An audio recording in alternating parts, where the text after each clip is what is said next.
Hört Gottes Wort aus den Sprüchen Salomos im 16. Kapitel. Der Mensch setzt sich's wohl vor im Herzen, aber vom Herrn kommt, was die Zunge reden will. Einen jeglichen dünken seine Wege rein, aber der Herr prüft die Geister. Befiehl dem Herrn deine Werke, so wird dein Vorhaben gelingen. Der Herr macht alles zu seinem Zweck, auch den Gottlosen für den bösen Tag. Ein stolzes Herz ist dem Herrn ein Gräuel und wird gewiss nicht unbestraft bleiben. Durch Güte und Treue wird Missetat gefühlt und durch die Furcht des Herrn meidet man das Böse. Wenn eines Menschen Wege dem Herrn wohlgefallen, so lässt er auch seine Feinde mit ihm Frieden machen. Besser wenig mit Gerechtigkeit als viel Einkommen mit Unrecht. Das Menschenherz erringt sich seinen Weg, aber der Herr allein lenkt seinen Schritt. Amen. Herr, wir bitten dich, segne diese deine Worte an unseren Herzen. Amen.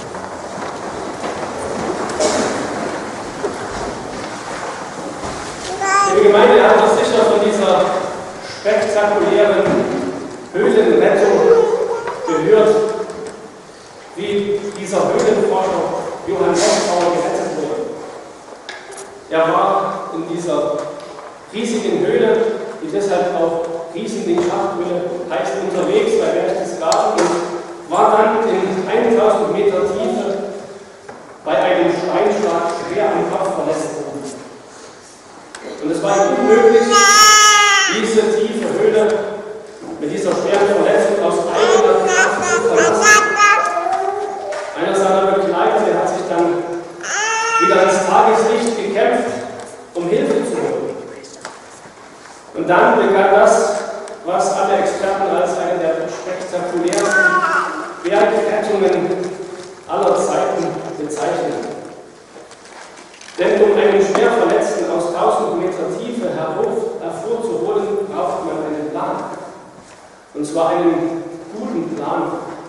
Einen Plan, der auch funktioniert.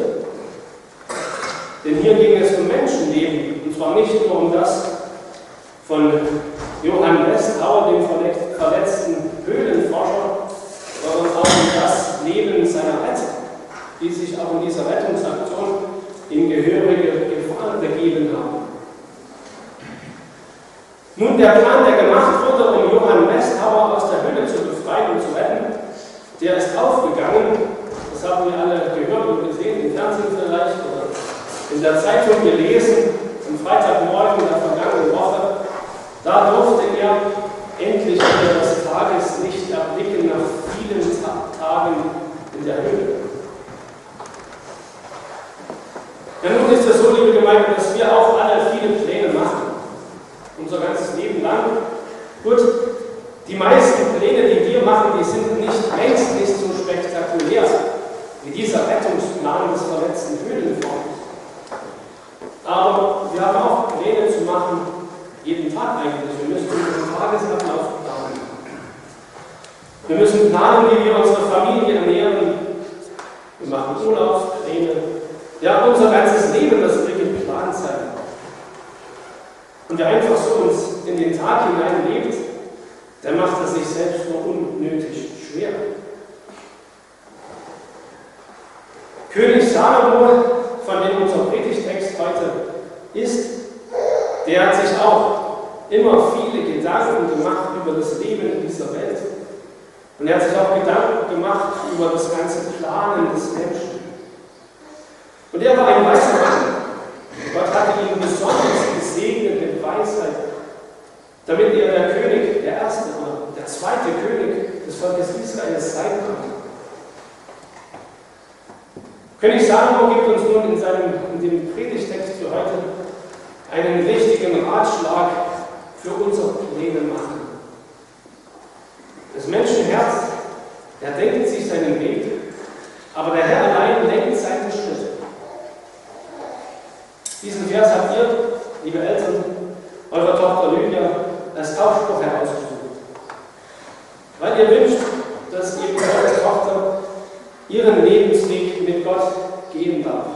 Deshalb wollten wir auch, dass sie getauft wird. Und das ist aber ein wunderbarer Trost. Wir dürfen durch die Taufe Gottes Kinder sein.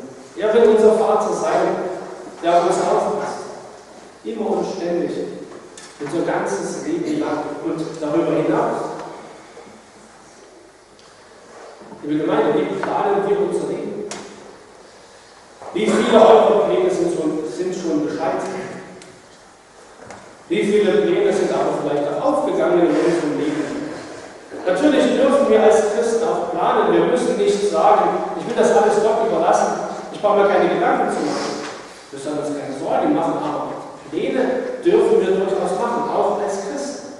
Natürlich dürfen wir uns auch Ziele setzen, wenn sie mit Gottes Geboten in Einklang stehen. Natürlich dürfen wir uns überlegen, wie wir dies und jenes angehen. Wir dürfen Familienplanung machen, wir dürfen uns berufliche Ziele setzen.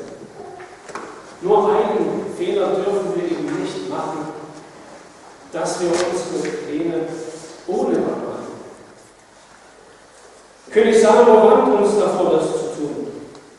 Der Mensch denkt über vieles nach und macht seine Pläne. Das letzte Wort aber hat Gott. Ich weiß in unserem Predigtext in einer anderen Bibelübersetzung. Wenn wir unsere Pläne ohne Gott machen, dann müssen wir uns nicht wundern, dass manche unserer Pläne nicht aufgehen. Denn Gott hat in seiner Allmacht tausende von Möglichkeiten, unsere kleinen menschlichen Pläne zu durchkreuzen, weil er sie besser weiß, weil er einen Plan hat, der weit über unser Leben hinausgeht. Ja, manchmal machen wir den Fehler, dass wir so überzeugt sind von unserem Plan, dass wir felsenfest davon überzeugt sind, das muss doch klappen, das muss doch aufgehen.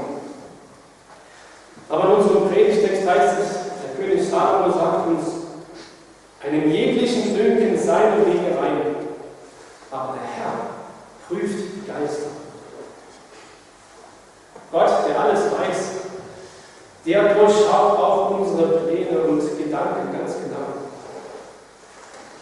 Er sieht sofort, wenn unsere Absichten bei irgendeinem Plan nicht in Ordnung sind. Er kennt unsere manchmal auch falschen Hintergedanken bei einem Plan. Und er durchschaut es sofort, wenn wir eigensüchtig planen. Wenn wir andere Menschen in unserem Plan vergessen, ja, wenn wir auch Gott in unserem Plan vergessen. König Salomo, er nennt uns den Grund, warum wir manchmal Gott bei unserem Plan ganz einfach vergessen. Ein stolzes Herz ist dem Herrn ein Gräuel und wird gewiss nicht unbestraft bleiben. Der Grund dafür sagt der König Salomo in seiner Weisheit, die ihm von Gott geschenkt ist. Der Grund dafür, das ist unser stolzes Herz. Unser stolzes Herz, das lässt uns eigensinnig planen. Unser stolzes Herz denkt nur an sich, vergisst die anderen und vergisst Gott, den Herrn. Und wenn wir Gott vergessen, dann ist unser stolzes Herz dem Herrn ein Gräuel, sagt König Salomo. Gott verabscheut unseren Stolz, wenn wir uns etwas auf unsere Erfolge einbilden, wenn wir ihn vergessen, dass all unsere Gaben und Fähigkeiten, all unsere Erfolge doch ein Geschenk von oben sind. Geschenk von unserem gnädigen Herrn. Gott verabscheut unseren Stolz, wenn wir uns einbilden, manches besser zu wissen als Gott, was er in seinem Wort uns sagt und bewiesen. Und wenn wir uns in unserem Plan und von unserem stolzen Herzen leiten lassen, dann warnt uns der König Salomo. Das wird ganz gewiss nicht ungestraft bleiben. Und wenn es nur ist, dass Gott unsere eigensinnigen, unsere manchmal falschen Pläne einfach scheitern lässt. Die letzte Strafe aber für ein stolzes Herz, für ein Herz, das sich ganz allein auf die eigenen Stärken verlässt, das wird die Strafe, die ewige Strafe in der Hölle sein. Wenn wir uns eben nicht vorher von Gottes Wort zur Umkehr leiten lassen. Gott will uns aber durch sein Wort, eben auch durch die Sprüche Salomos dazu bringen, dass wir merken, dass wir mit unserem Planen, wenn wir nur mit unserem eigenen stolzen Herzen planen, dass wir da scheitern müssen. Gott selbst will die Führung in unserem Leben übernehmen. Er hat schon längst einen Plan gemacht für unser Leben und wie gesagt, weit über unser Leben hinaus. Gott hat für die Ewigkeit für uns vorgesorgt und geplant. Gott schenkt uns ewiges Glück und ein Leben in dieser neuen, wunderbaren Welt, die er uns geschaffen hat. Gott hat ein Ziel und einen Plan für uns, wie er uns sicher durch dieses Leben bringen will, hinein in sein ewiges Glück. Und dieser Plan für unser Leben, der beginnt eigentlich in der Ewigkeit, wo Gott das schon festgesetzt hat und vorherbestimmt hat, der zu ihm gehören soll. Und dieser Plan für unser Leben beginnt dann konkret in unserem Leben eben durch die Taufe, wo Gott uns zu seinen Kindern Erben macht. Lydia, die vorhin getauft wurde, die gehört jetzt zu Gott. Und das ist, wie uns allen, Gottes Güte, Gottes Treue. Darauf weist der König Salomo hin. Durch Güte und Treue wird Lydia gesucht. Und das gehört auch zu seinem wunderbaren Plan für unser Leben. Das ist der wichtigste Teil von Gottes Plan. Dass er das allergrößte Hindernis für unsere Seligkeit aus dem Weg räumt, für unsere Missetat, sagt König Salomo. Unsere Schuld, unsere Sünde. Das eben, was im Weg stand zwischen uns und Gott. Und in erster Linie, das sehen wir, ist Gottes Plan für unser Leben ein Rettungsplan. Wir mussten gerettet werden. Er kennt genau die problematische Lage, in der die Menschen sich befinden. Und unsere Lage, die ist weitaus schlimmer als die des schwer verletzten Höhlenforschers Johann Nesthauer in dieser tiefen Höhle gewesen ist. Wir sind als Sünder geboren. Und sündige Menschen, die gegen Gottes Willen denken und handeln, die sich von ihrem stolzen Herzen leiten lassen, die dürfen nicht zu Gott gehören. Die passen dort nicht hin. Das sagt uns Gottes Wort. Das ist unser Problem. Dieses Problem musste gelöst werden. Und hier kommt Gottes Plan ins Spiel. Denn wie kann man seine Sünden losbekommen? Wie kann man sein stolzes Herz ändern? Wie kann ich als jemand, der gegen Gott gehandelt und gedacht hat, zu ihm gehören? Ob ihr es glaubt oder nicht, wir befinden uns tatsächlich in einer viel aussichtsloseren Lage als der verletzte Höhlenforscher in 1000 Meter Tiefe. Unsere Schuld, unser stolzes Herz trennt uns von Gott. Mehr als die tiefe Höhle den verletzten Höhlenforscher vom Tageslicht getrennt hat. Ja, was war notwendig, um diesen verletzten Mann dort rauszuholen? Eine ganze Menge. Wir konnten das alle verfolgen in den letzten Tagen, was da alles in Bewegung gesetzt wurde, um diesem verletzten Mann zu helfen. Da wurden erst einmal Ärzte gesucht, die auch klettern können, die überhaupt zu diesem Mann vordringen können. Schon das ist schwierig. Und dann wurde ein ganzes Team, ein riesengroßes Team von Rettern zusammengestellt, um diesen Mann herauszuholen. Über 700 Bergkletterer waren bei seiner Rettung gekommen. Der Verletzte wurde auf eine Rettungsware gelegt, zunächst einmal unter Tage erst versorgt und dann machte man sich auf die schwere Aufgabe, diesen Mann in dieser 100 Kilogramm schweren Ware ans Tageslicht zu bringen. Und das war nicht einfach. Da ging es durch Canyons, durch Wasserläufe, durch steile Felswände hinauf, durch enge Passagen musste man ihn ziehen und immer wieder tragen und nach oben bringen. Das war schwierig. Was aber war notwendig, um uns zu retten? Menschen konnten uns auf jeden Fall nicht helfen. Selbst über 700 starke, tapfere Bergretter hätten uns nicht helfen können in unserer aussichtslosen Situation. Und wenn sie sich noch so sehr angestrengt hätten, kein Mensch kann sich selbst die Schuld vergeben. Kein Mensch kann sich selbst zu Gott in den Himmel bringen. Und kein Mensch kann das für einen anderen Menschen tun. Gott musste da eingreifen, um uns zu retten. Und das Tollste ist, Gott hat eingegriffen. Gott ist Mensch geworden in Jesus Christus. Und er ist aus dem ewigen Gottesreich zu uns hinabgestiegen in diese Welt. Wie eben die Bergretter zu den verletzten Höhlenforschern hinabgestiegen sind. König Salomo beteuert uns, dass das die einzige Möglichkeit war, uns zu retten. Durch Güte und Treue wird Missetat gesühnt, sagt er. Und zwar nicht durch unsere eigene Güte und Treue, denn wir sind ja nicht nur treu und gütig. Schon nicht gegenüber unseren menschlichen, aber zu unseren liebsten Angehörigen sind wir immer gütig und treu. Wer wollte das von sich behaupten?